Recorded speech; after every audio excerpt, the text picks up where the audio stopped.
Hello, and welcome to the 61st Annual Seminar on Glass of the Corning Museum of Glass. My name is Mika Fay, and I'm the museum's manager of education and interpretation. This year's seminar is focused on our special exhibition, Dig Deeper, Discovering an Ancient Glass Workshop, which closed in January. The theme of this session is bringing the ancient world to life for museum visitors. You can place any questions for our speakers in the Q&A feature, and you may use the chat feature to interact with other participants. Our technical support team is available to you as well. You may contact them at avuser@cmog.org or using the chat feature in the seminar lobby. The Corning Museum of Glass does not tolerate hate speech of any kind, and we ask that you please keep the comment section respectful and supportive. This afternoon, we are welcoming Sarah Pharaon, Troy Smythe, and Kate Larson, who will introduce themselves in the following video.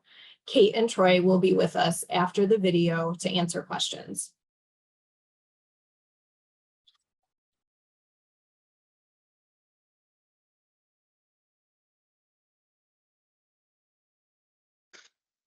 Hello, everyone, and thank you for joining us here for this virtual portion of the session titled Dialogic Thinking, Incorporating a Community's Perspective When the Subject Matter is Personal. My name is Troy Smythe. I am the Manager of Interpretation Strategy and Education Projects for the Corning Museum of Glass, located in Corning, New York, on the traditional lands of the Haudenosaunee Confederacy. And I want to introduce a couple of people that will be joining me today. The first is Katherine Larson, who I will refer to as Kate, if you're okay. And she is our Curator of Ancient Glass here at the museum. And also Sarah Pharaon, who is the principal at Dialogic Consulting. And both of them will be sharing more later. So we felt like the exhibition Dig Deeper that the seminar is really kind of gathered around provided a case study for how the Corning Museum of Glass took into account contemporary issues related to objects from the past that would go on view that also had connections to our local community. And some questions kind of arose for us, which is why would the museum decide to take on this work in the first place? But also, how did we conduct research for figuring out how to incorporate voices beyond the museums as we kind of shaped the interpretation of it? And we're sort of kind of unfolding this story kind of the way it happened for us as we were working on the exhibition. And we thought we might start by just having Kate give an overview of the exhibition from her point of view. So I'll turn it over to Kate.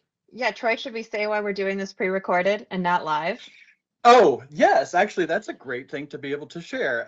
So the reason we're not doing this live is because Sarah Pharaon is occupied on the time of our presentation during seminar, leading, and I wrote this down,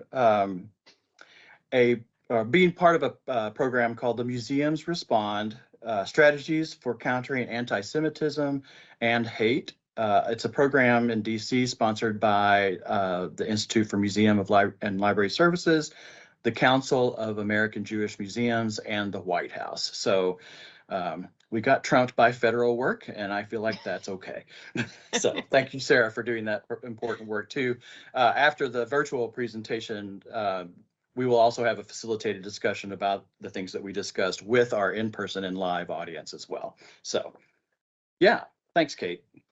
Sure. Okay, so with that, I'll just, as you prompted, go into a little bit of background.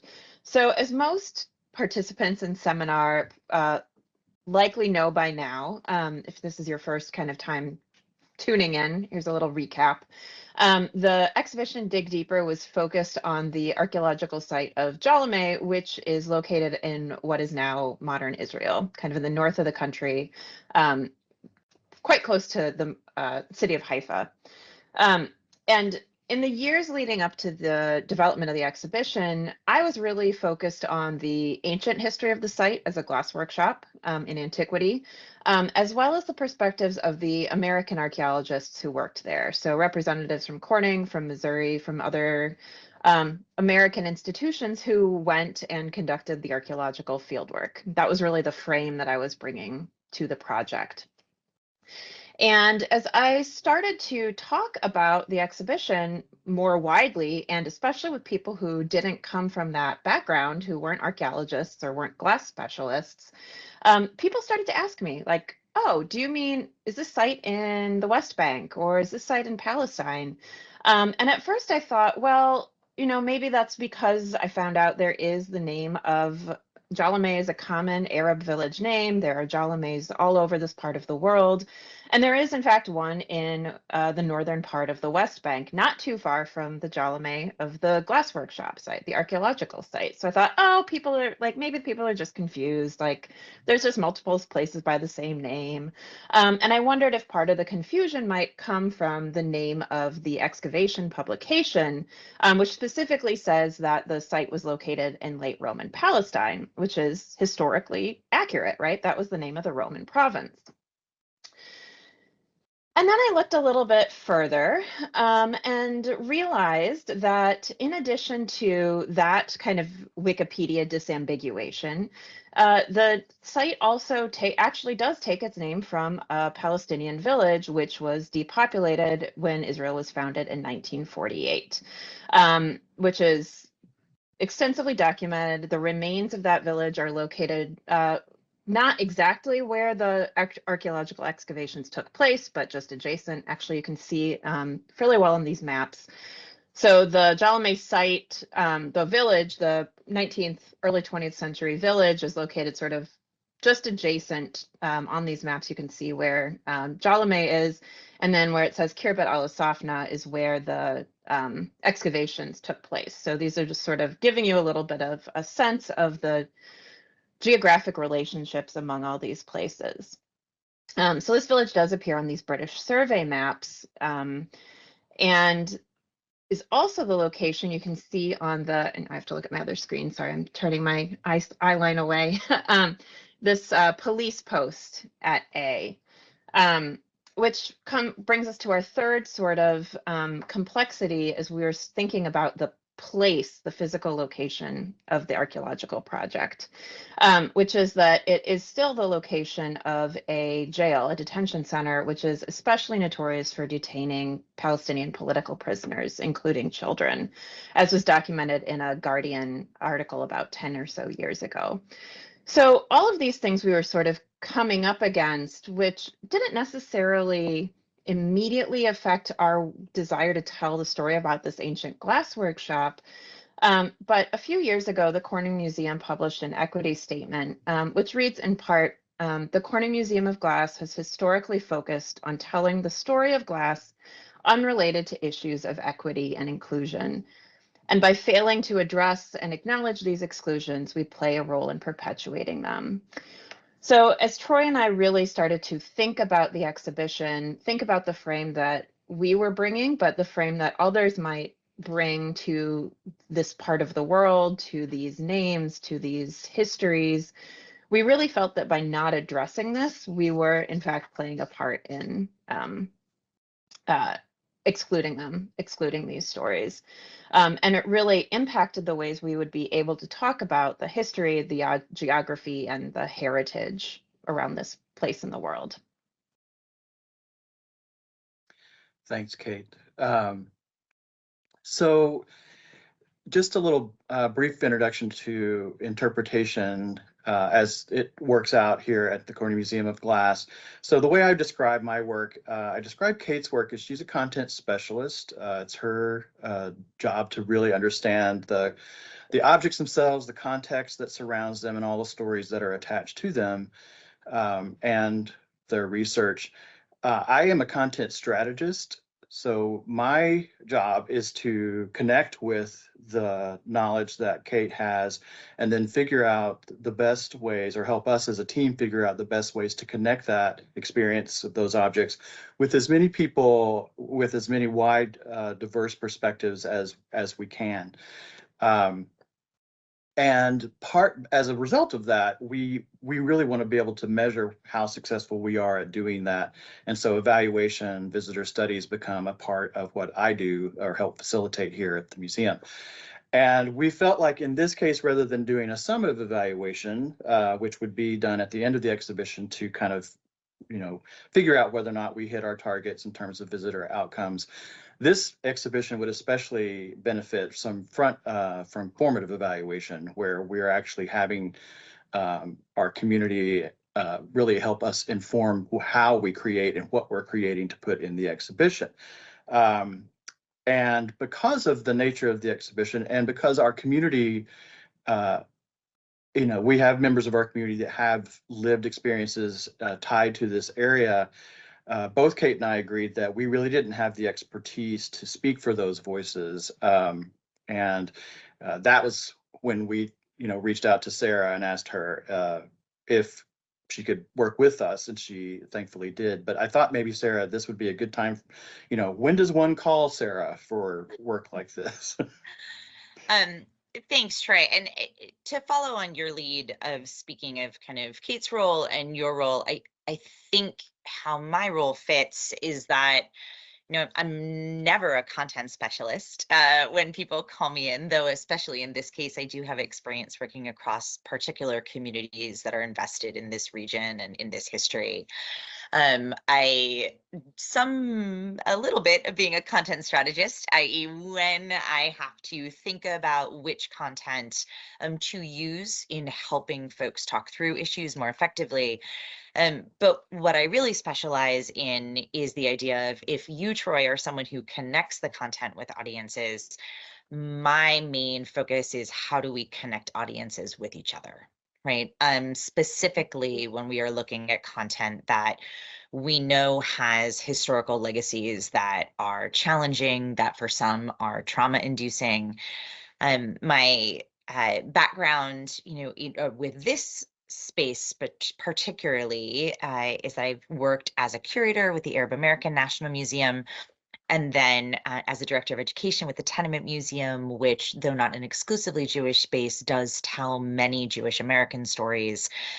This topic and this exhibition, were particularly relevant to me when the team first reached out. So I'm excited to have been a part of it. And I think, in this case, it was about my personal interests, but it's generally around teams who are saying, yeah, we have an equity statement now, or, oh, we know that this might be challenging, and we are willing to actively involve our communities in giving voice and in sharing voice in these spaces.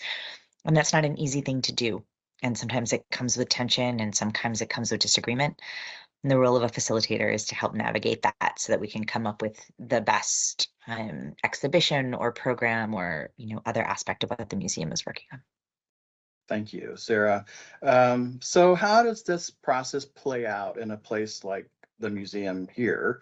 Well, our exhibition, as Kate described, was was pretty far down the road in terms of content when we started to really kind of ask ourselves some of these more reflective questions. We knew that there were certain givens that we needed to take into consideration. There would be maps. We would be responsible for the presentation of objects ownership, and ownership, as we know within the museum world today, lots of people can sense a feeling of ownership, not just the people who steward an object, but people who have personal connections to it. And so we wanted to hold ourselves accountable to that. And then obviously, with this subject matter, there are differing perspectives on historic events that we needed to also take into account.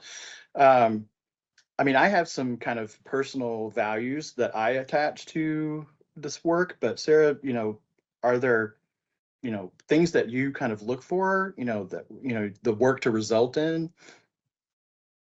Sure. So when we're thinking about community engagement, I do want to make sure that we don't gloss over something, Trey, that you said, which was, in this case, much of the content had already been selected, which to be fair, is oftentimes when museums think about, oh no, now that we need to bring in some folks. And I want to point out that in the most ideal sense, you know, for all of those folks who are listening and are involved in the gathering, we would ideally want to be working with community in the selection of content in and of itself, right? So, and even before that process, we want to be working with community so that the community is involved in that very initial stage of what is it we are actually trying to do together, and what the overall impact or goals that we're looking for and looking to build out as a team at Corning or anywhere else, right? So this was very typical of a lot of the work in terms of where museums are in this process, but it is by no means ideal in that way. Now, I say that with great humility and gratefulness for Corning for saying, even at the stage that they did, hey, we know some of the content already, but we are still open and malleable and flexible about what our community wants to do with that content. And that's a flexibility that not every museum enters community spaces with either. When I'm And I'll thinking, just add, sorry, yeah, Sarah, no, I just want to please add, do. like, I think you were really helpful in helping us think about kind of what's still on the table. Like, where are the decisions that can still be made that we can really invite people in to talk, like, contribute to make real empowered decisions around and contributions to, versus things like the exhibition's already, we're moving forward. It's not on the table to cancel the exhibition at this point or change it substantively, right? Yeah. So finding where those spaces are that we could guarantee that our community would have impact, and just kind of being really honest with ourselves and with our community members about that. Well, and Kate, that sets us up really nicely to look at, you know, kind of what we, the four of us, talked about as these 4 R's, right, in terms of this process and how we work through things. I actually would want to start and just kind of mention relationships, right? It's the 3rd one down on your list at the moment, but that though we were later in the process in terms of moving these forward, we benefited greatly from the fact that the museum already had sustained relationships with some of the folks in the community that we were inviting to be a part of this process. And so I think that it made up in some ways for the timely nature of this. It also allowed me as a facilitator and the team to know who was coming into the room, right, in a way that we don't always get to do when working with community. And this was an extremely impressive groups of folks, right? That kind of takes us to this space of recognize, right? The idea that every one of the people who were there were intentionally chosen because of either their own personal backgrounds in terms of being a religious leader, being an artist, being an educator, a variety of folks who brought various perspectives to the space, which was really, really helpful for us. And then Kate, to your point, thinking about this idea of results, what was actually achievable given what we were coming into the room with? What were the non-negotiables? What wasn't going to be able to shift or change because of where we were in the process?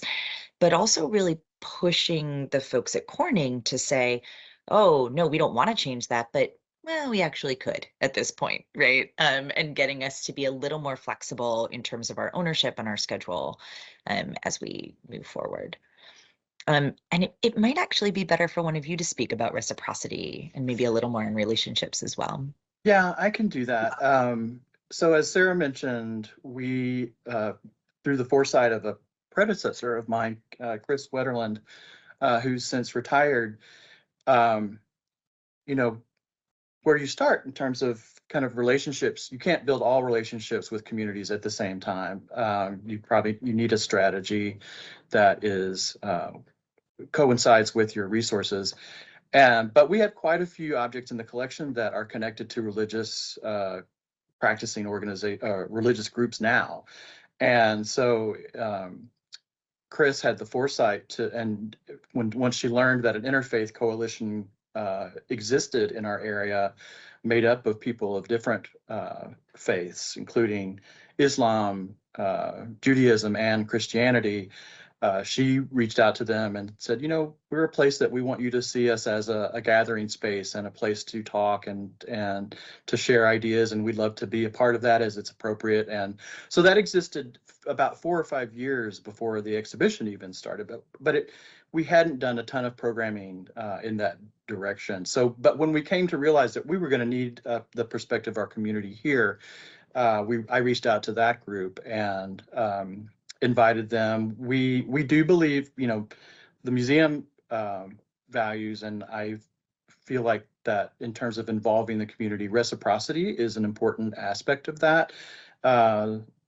The benefit of your time with your community circle, is what we call them here, can't just benefit the museum. It needs to benefit the community in some way. So we actually offered a small stipend to pay our community partners.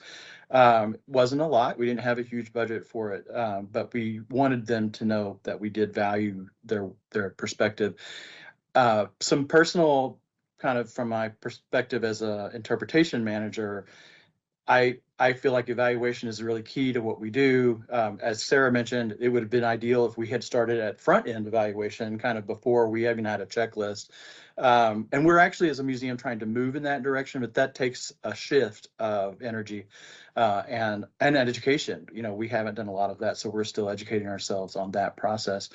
But even so, what's important to me is that whenever we do some sort of visitor involvement or visitor engagement in evaluation, that what I don't want it to do is to feel like work. I want it to feel the way we hope our experiences with our collection and with our programming at the museum feels for visitors, that it adds value to the quality of their life. And also important for a community-focused museum as much as ours is that it actually play a role in building community. It's not standing outside of the community. It's a part of the community's process to build itself. So those are the things that our museum was kind of bringing to the table in terms of values. I don't know if that answers your question or kind of gets to what we are needed to clarify, Sarah. No, it does. It's perfect. Okay. Yeah.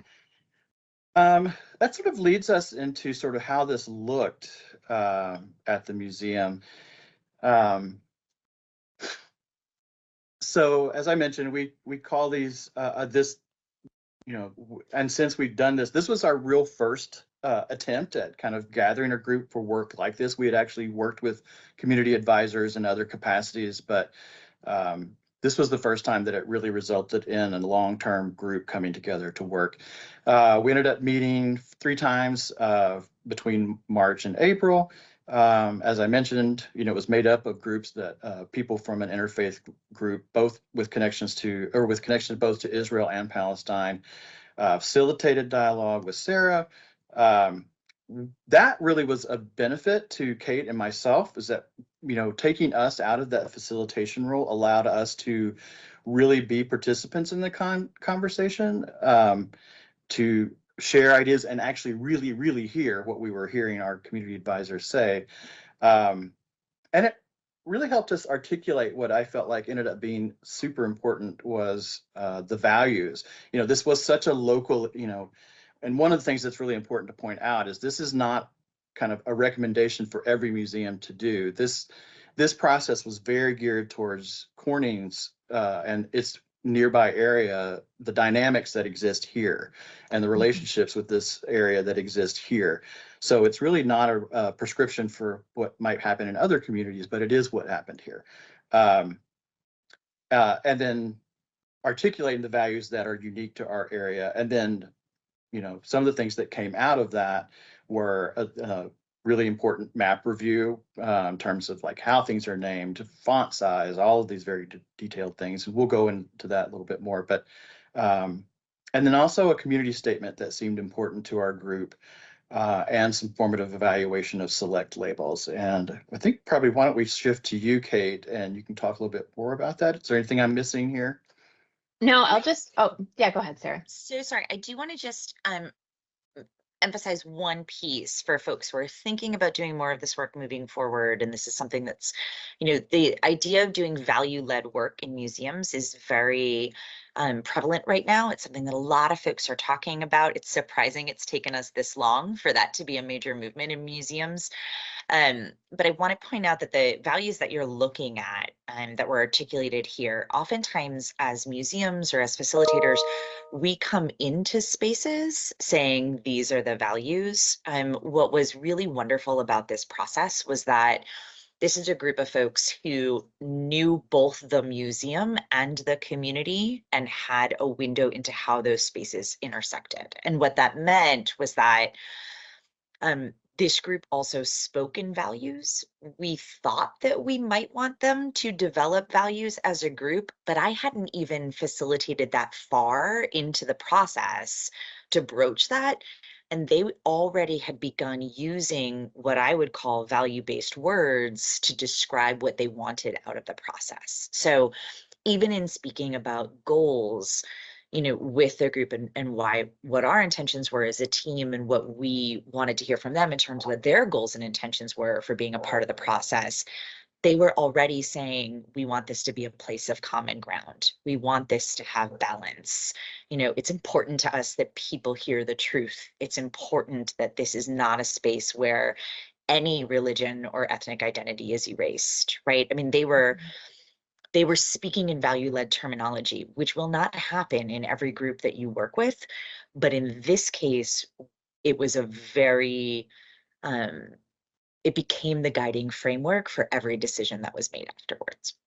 Yeah, and to be clear, the words that are in circles to the right of this on the slide, they are the language that Sarah recognized and pulled out as the values that were being talked about. And they came from the group. They did not necessarily come from Kate and I. We really knew what was important to us. We wanted to know what was important to them. I will say that it wasn't until Sarah pointed out that, they're already telling you what you want, what they want in terms of values, and started to pull those things out, which was really helpful to me. So. Yeah, and I'll add that I think the values were especially helpful when you can't always, you want to honor and respect people's time. So you can't always go back to, your community group members for every decision that you need to make kind of along the way. And to just have this sort of framework of the values, and you could think to yourself, oh, I know how this person would respond to this particular proposition. Or let's hold ourselves accountable to these standards when we're making decisions that we might not be able to invite the group back for all the time. But having this kind of working framework really helped us. So yeah, I want to get through and kind of show you how this kind of ended up playing out in the exhibition itself.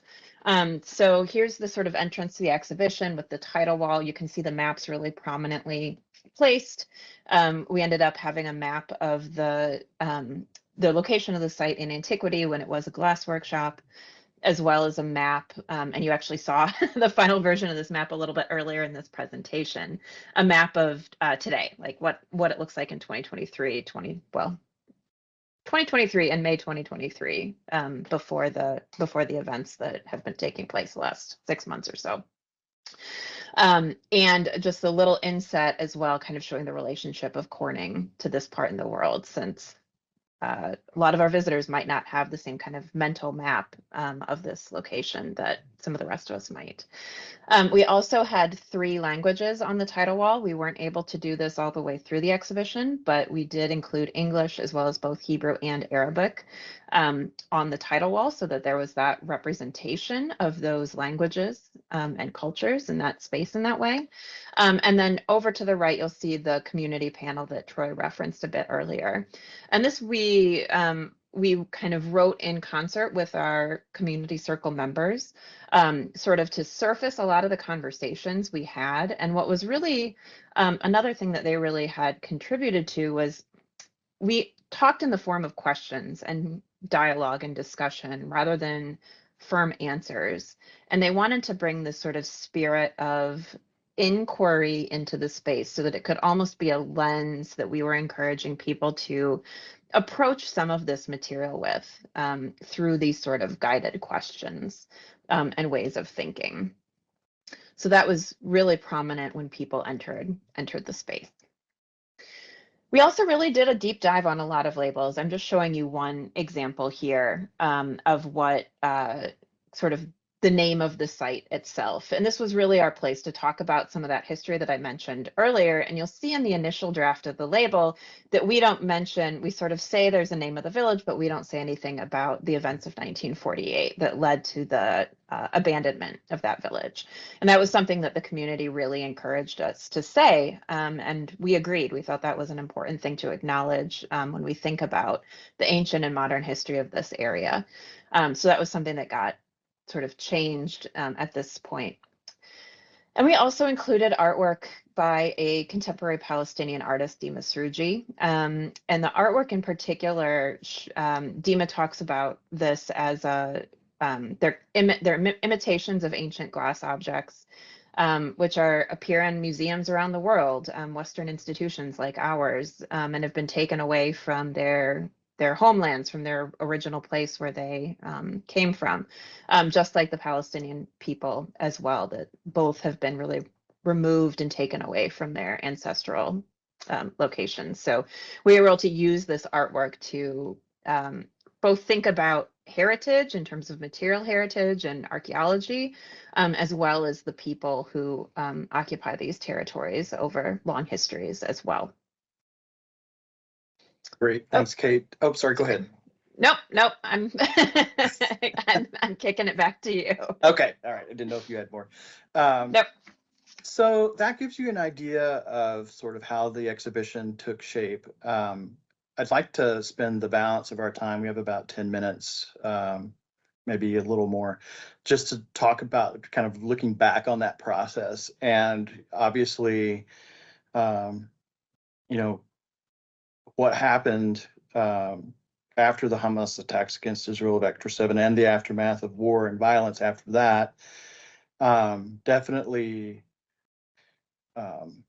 occurred to us as something we needed to, as a museum, hold ourselves accountable for thinking about as well. A lot of museums, I feel like, even now, are still trying to figure out their footing in this conversation, which I think is really important for us to do. But I kind of, we ended up reconvening the group. We wondered whether or not we should, because obviously all of these people were emotionally affected, and we were, by, but to a greater degree by the things that had been happening.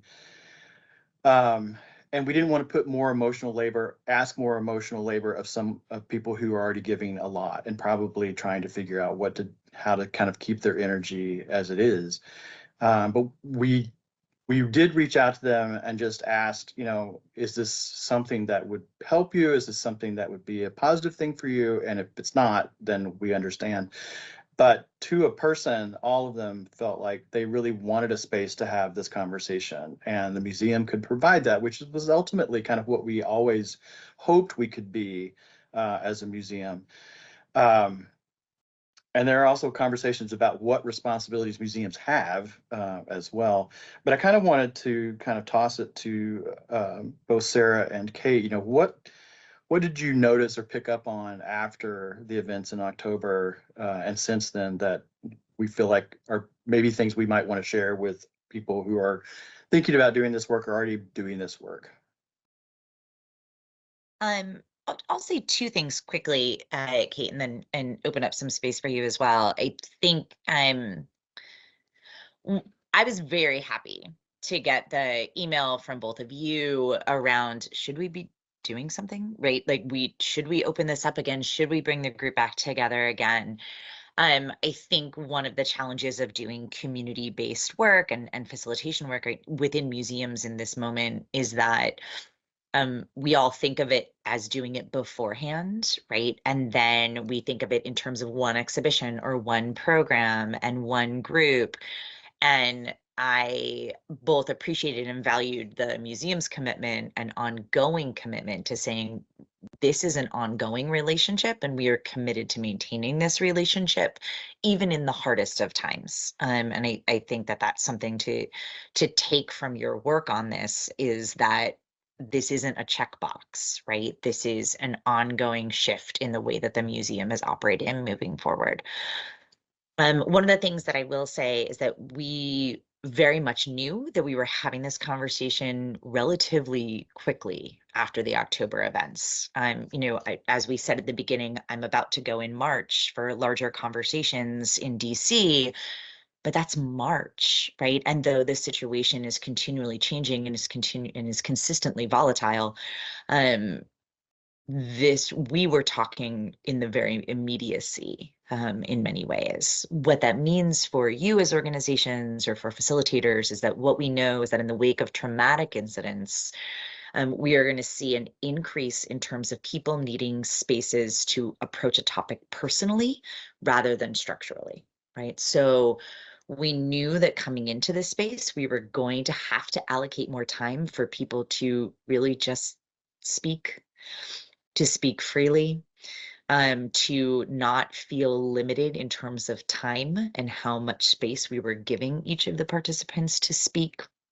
That what was most important in that gathering was the container, Troy, that you spoke of, right? Just having a place to have the conversation and the comfort that everyone needed to be reminded of, which was this group of people trusts each other to a degree, and that we have a prior relationship with each other. And though these conversations are hard everywhere right now, we are coming to this space in a commitment that we continue to have them. So I think that was a bit of a shift in the way the room felt as we were gathering. I think one of the big things that I took away from that time, actually from the entire experience, was, Troy, you talked about adding value to the lives of our participants, that they did want to come back together. They wanted to have that space.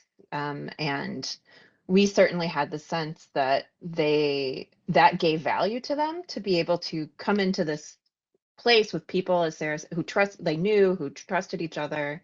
And honestly, I felt I needed it too. Me right? too. We all, Troy, I won't speak for Troy, but I'll speak for Troy because Troy and I have had a lot of sleepless nights and heartfelt conversations throughout this entire process. And it's been such a personally enriching journey for me, as well as a professionally enriching one. And to be able to just have time with these people who you have a lot of respect and value for, to share, to commiserate, to support, to offer advice, or just listen, was really healing.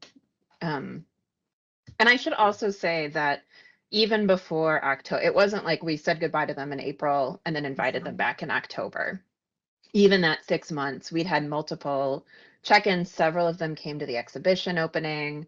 Some of them brought groups through to tour, family members. Our educator brought a school group through. So, these were people who we'd continued to have been in contact with over that intervening 6 months. So that it did really feel natural to reach out to them at that point in time, that there was really a depth of authentic relationship building that had happened. Yeah, it was a privileged place, I felt like, for myself to get a perspective on a region of the world that I was not taught growing up and in my educational spaces. And yeah, it was very humbling, I think, to realize exactly how much I did not know. And there are certain things that you cannot know until you are in relationship with people personally affected by everything. And so that was a real gift that our community gave to us. And we had intended all along to continue this relationship going forward with this group, and will. And in fact, a couple of them have already been involved in other community circles too. So that continues. Yeah, I even before October, there were things that were happening in tandem with our putting this exhibition together. For instance, the week before the opening, a Palestinian political activist had been detained in an administrative detention, which means charges are not required to be stated, and your time in prison can be indefinite. And so, as a political action, he chose to go on a hunger strike, and it's very high profile, and he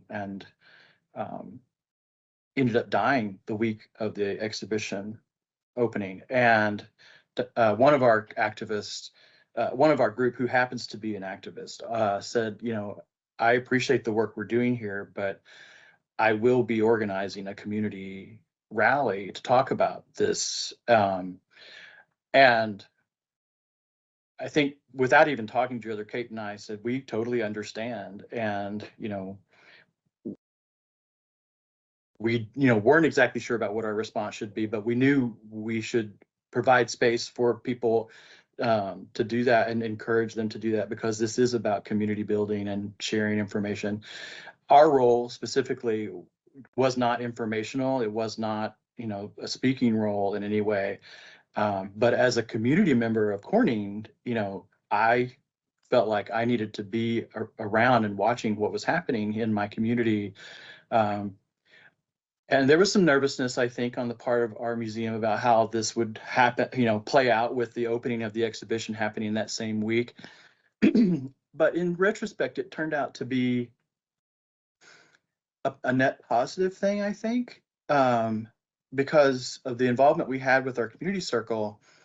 And they had already and continued to value the work they were contributing to the museum and that space, could talk about what the real relationship was between the exhibition here and the events that were happening there.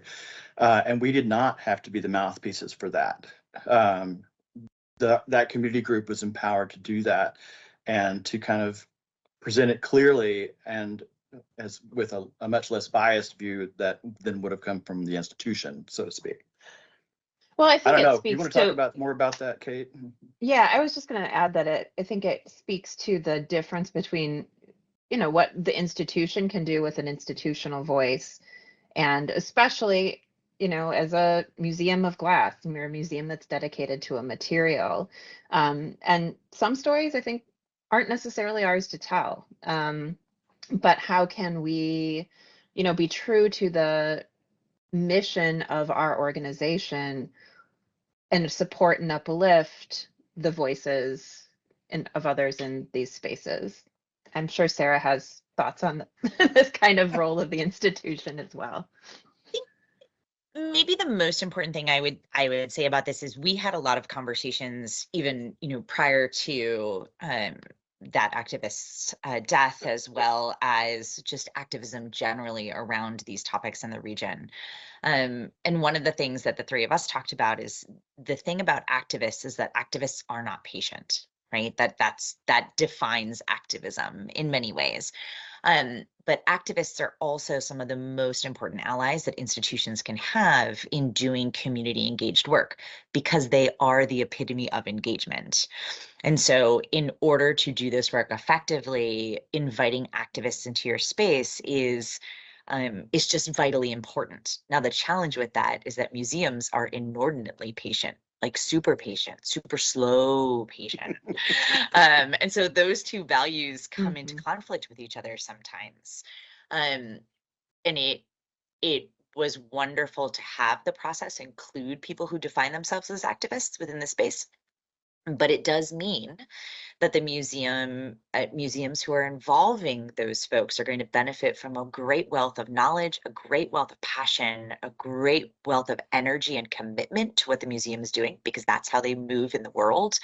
It also means that the museum needs to be on the same page about how they will continue to negotiate those spaces of individual and institutional activism, right, as we move forward.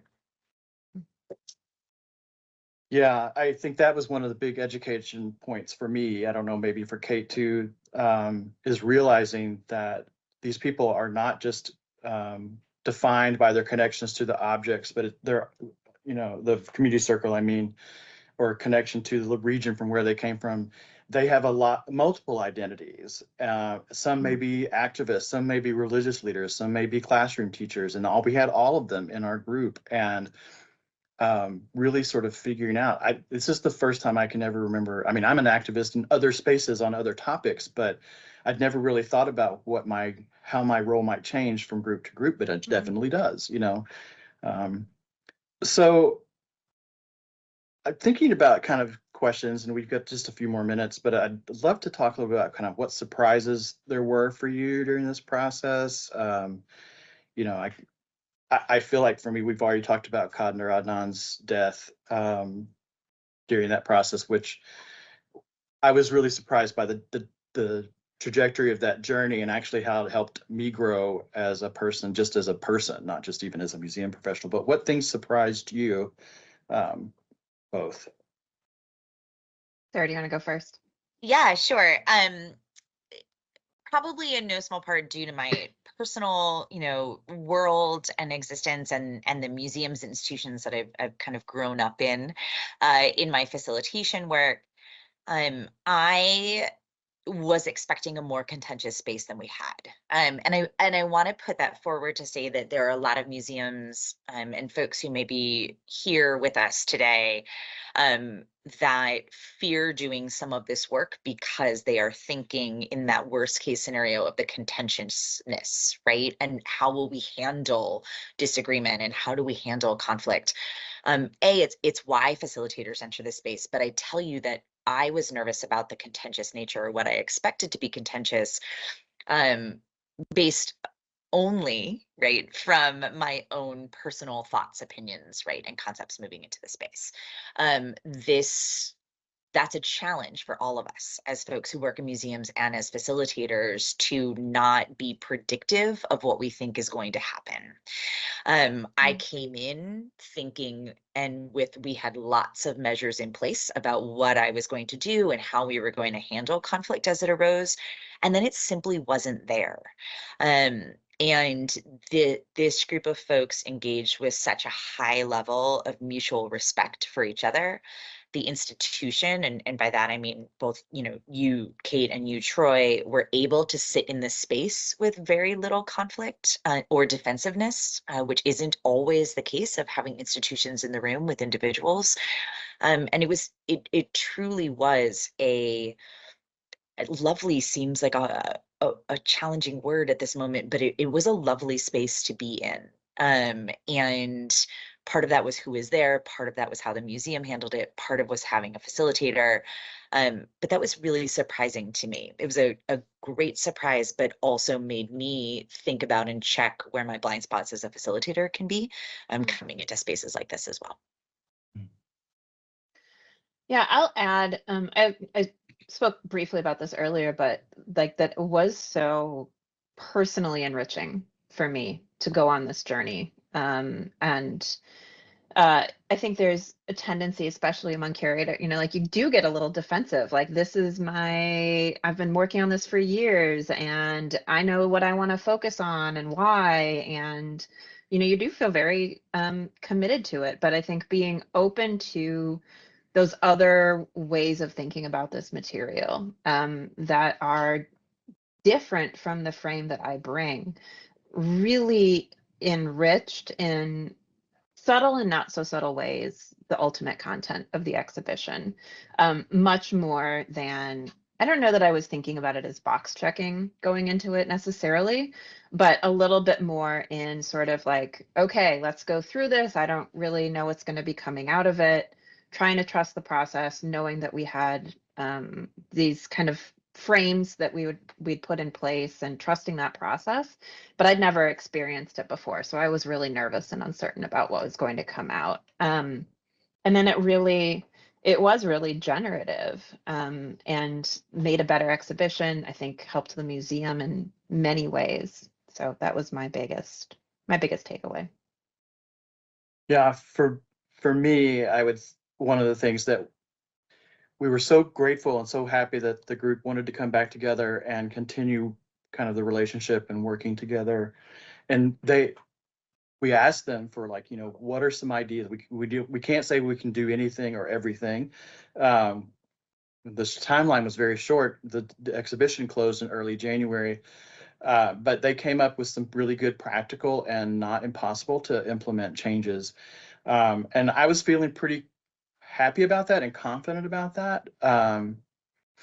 And the way our museum works is we really needed to check in with leadership. And so our leadership representative went back to staff, and it was at that point where I think I realized, because we got some feedback that indicated that, and it shouldn't have been a surprise to me, as a staff of 200 people, that not everybody was on the same page. And, rather than be defensive about that or feel, kind of like that was a misstep or whatever, what we took away from that was our staff is a community too. And they deserve the same attention and care and compassion that we provide to our community circles. And so, we had not done some due diligence, just checking in with some people who on staff had these connections to this area. And I feel like that was something I hope to never let happen again, because if I really believe that museums can play a role in building community, it needs to play a role in building its internal community as well. So yeah, that was an important lesson for me. Such a good point, Troy. And also, a challenging one as we all move forward in the work to think about as well, right, is how do you approach those members of your internal community to be a part of something without also burdening them with extra intellectual and emotional labor because of their connections to an exhibition or a topic or a region or ethnicity. So a really something that's very contingent on the way that those folks are approached, but with recognition that they need to be approached, right? Yeah, So absolutely. I think we'll let Sarah have the last word here, but don't turn off your computer yet, because Kate and I will be here for the space to field questions that may come from our real-time participants. So Sarah, thank you so much for being with us. It's always a pleasure to have you in our space. Thank you, Kate. And we'll look forward to continue this conversation in real time. Thanks, everyone. Bye, everyone. Bye. So thank you, everyone. That was a really great panel and really good background on the work we did with our communities here. We do have a few questions. One from our audience: what happens if the relationship between the museum and a community group becomes confrontational, not cooperative like this one? And I think Sarah was kind of getting to it, so I'm sad she's not here to answer that question with us, but if either of you would like to start and take that one. Go ahead, Troy.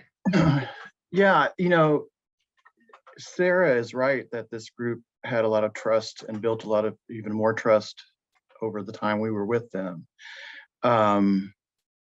But it would be a mistake to say that there were no disagreements and there was not any confrontation within the group. And led to some of those sleepless nights that Kate was talking about in her remarks and during the tape session. I guess I can tell you how we handled it in the moment, which was this is where a professional facilitator really did come in handy, because I know I was sitting there thinking, oh, okay, I wasn't trained for this yet. And thankfully, Sarah had been in this situation so many times that she was able to kind of keep the structure in such a way that certain group guidelines that we had kind of set up in advance, long before we dove into the topic of kind of mutual respect. I mean, all of those values that were articulated in that one slide of justice, truth-telling, non-erasure, all those things sort of carried into the conversations that we had with each other. So I feel like one thing I can recommend is getting a highly trained facilitator who is used to working with groups that are not always quite as not as uncontentious as ours might have been compared to others she's worked with. But I think from a staff point of view, it felt really important that I kind of keep my emotions in check. Not that I didn't want to not have them, but the space of those meetings was not the time and place for me to kind of flip out. You know, I can do that later. I need to be present for the conversation, the topic that we're having, and also realize it's not personally necessarily directed at me, even though someone may be doing that. It's coming from a place of, well, I love the way Sarah phrased it as, you know, there are structural points of view on events, and then there are personal points of view on events. And the personal is often so attached to emotions that we don't even often have a lot of control over that. And I recognize that for people who are attached to some of these issues where we would need to bring in a facilitator. So I try to have as much empathy as I can too. But I have to say, I think Sarah would be a great person to ask that. And she did offer, if we wanted to follow up with her with any questions, we could pose them to her.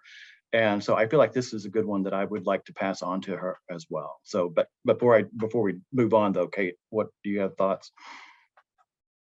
Yeah, that was going to be my response is, I mean, obviously avoiding that confrontational situation on the front, you know, like, and having that facilitator who can be this sort of moderator and neutral party, and just uplifting, again, that kind of results oriented perspective, right? Coming into a space, there's going to be disagreement. I think we can kind of look back on it now with the way things, you know, have transpired and say, you know, this was a really positive experience for everybody involved in it. But it certainly, as you said, Troy, didn't feel that way all the time. And like there were tense moments all along the way. And we were fortunate in that even though people disagreed, they did so respectfully, and just kind of setting that tone, and yeah, focusing on, okay, what we can all listen to each other. First of all, we can understand that we're not going to agree. And there are only certain things that we can do, and really focusing on those outcomes. The only other thing I would add also is that it was not always comfortable to be in this space. And I feel like that's something, if you are going to include more voices in the stories that you tell and in the way that you tell them, there are going to be uncomfortable moments when our blind spots as museums are revealed, and, you know, not being able to answer a question like which is posed is revealed, you know, but that has to become normal. It has to, in some ways, just become a part of your expectation, and it's okay. You know, it's okay to feel that way, and it doesn't mean you're a bad person or that, you know, whatever, that you're failing in some ways. You know, it's just part of the game. Thank you both. Following up a little bit on that, Troy and Kate, how do you think this experience of the community circle process will inform future community circle work here at the museum? I'll let you go first. I think you've got some experiences already that have resulted from this experience. Yeah, so Troy and I put together a second community circle for the museum on an installation that we worked on beads from West Africa, that we just opened in December, which is a permanent installation, not a temporary exhibition like Dig Deeper was. And we put together a community group and actually included a few of the folks who were involved in our Dig Deeper community circle. So I think and we both felt it was a little bit less contentious of a subject matter. So it was a little bit, it wasn't nearly as fraught, it wasn't nearly as high stakes, but it certainly made us feel much more comfortable working in this way and inviting people into the process and getting like really honestly fantastic feedback, as like almost this kind of test audience, who came in with their own ideas and like questions and perspectives of what they wanted to know. So, you know, I think we are planning to do more work in this way, more of this, as Troy said in the video, formative evaluation, to, you know, just make our exhibitions more relevant to our visitors, more meaningful, answer the questions that they have about content, that are going to be different from the frames that we bring as museum professional or even as glass experts.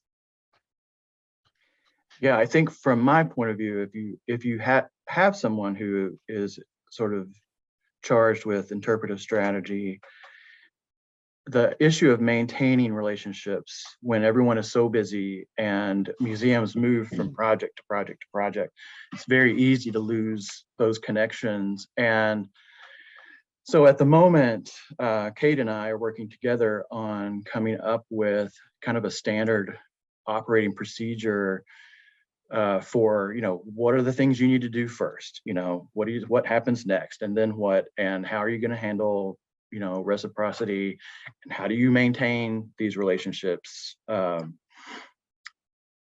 And you know, we're not there yet, but I think once we get there, that will remove some of the guesswork about, you know, kind of how the process happens, and free up more mental energy for us to be engaged and present in the process as the more meaty conversations happen. But we're still, you know, working on our toolkit for that. Yeah.